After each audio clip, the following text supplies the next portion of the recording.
up-and-coming, our young tuba star over the years. He's had quite a tough year. No, Harry's at the National Youth Orchestra this week, and we've got John to play a solo. He played the Remembrance concert a few months ago. John's a fantastic character. His day job is to disappear perhaps for 5 or 6 months of the year cycling with a trailer on the back with his tuba in it, and he stops off at brass bands or he stops off at schools and does his presentation. Maybe stays a day, maybe if he's adventurous stays a couple of days, and then he cycles off into the sunset. That is what he does, and he's about to set off up to John O'Groats.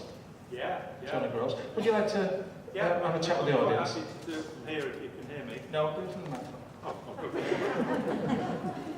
Come to the microphone. Okay. Yes. Thank you.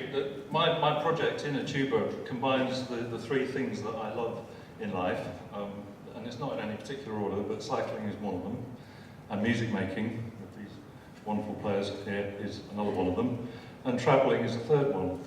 And so I've decided that the time is right in my life to combine all those things, and I'm setting off again. I had a break, and I'm setting off again on the first major trip from here to John O'Groats and back again. And I've got quite a lot of engagements lined up, mostly in Moray, near Inverness.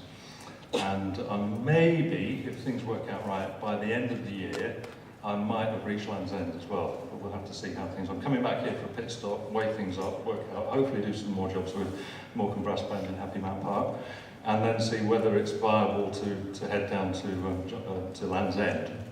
I'm going to be playing certainly with the northernmost mainland brass band in the UK, just outside Thurso, Pentland Brass, and I'm hoping that Pendeen Brass, which is the nearest to Land End, will also come on board with this.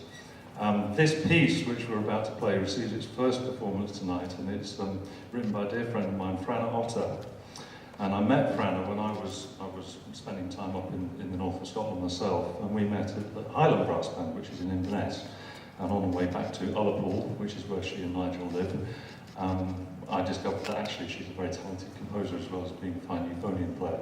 And so she's had to work with this programmatic representation of what a journey for inner tuba is all about. And the first part represents sometimes when you're on your own on a journey, it can be a bit isolated, a bit lonely, you don't know quite where you are, and then suddenly some help comes in, and then you feel confident and you ride on.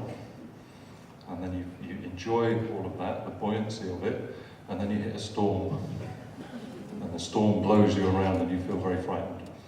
And then after the storm, you come through it and you realise that you have actually got through the other side. And it's a parallel with life as well. We all go through troubled times and we all go through happy and buoyant times. And so have that in mind as we play Franna's Tuba Odyssey.